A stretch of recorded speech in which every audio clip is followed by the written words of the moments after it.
After 10 years in Réunion, I realized that I could mentally prepare myself for a certain series of questions whenever I would meet a person from Réunion. It's sort of like preparing for that job interview question. What are your strengths and weaknesses? After 2 or 3 tries, I had the answers down packed in French. Here are my top 3 questions people from Réunion ask a native New Yorker. 1. Is living in Réunion too much of a shock for an American, especially coming from New York City? Not as much as you'd think. People imagine New York City all flashing lights and blaring police sirens. Well, okay, it is all that.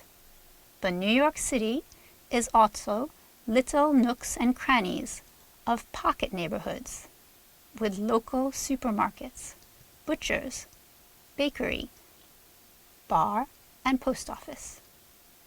So I'm not shocked by life in a small town on a beautiful tropical island.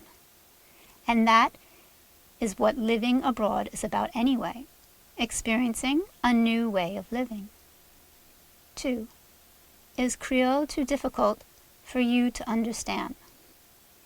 A lot of Creoles don't understand that their language is actually more like English than French. Don't believe me? Ask my husband's grandmother, who was a school teacher for many, many years in Saint-Denis. So Creole is easier for me sometimes than French. No trying to remember masculine and feminine nouns or their articles. Mi amau, I love you too. So no, Creole isn't that difficult to understand. What's difficult is trying to keep the Creole out of my French. I have no filter for this. I actually once answered, bah, to a French school teacher. Yikes. 3. Is Creole food too spicy for you? My answer to this question often disappoints people.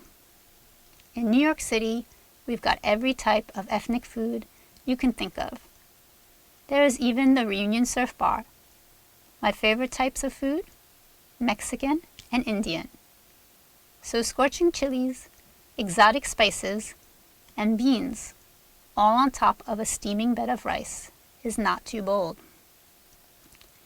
Thanks to Chinatown, I've already tasted chayote, bittermelon, and ridge gourd before coming to Réunion.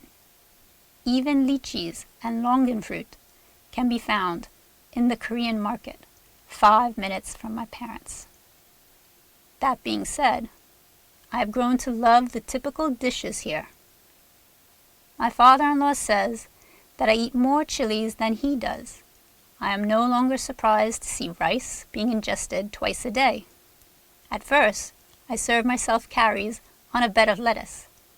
I now consider that to be sacrilege and load up my plates with rice too, just like a local.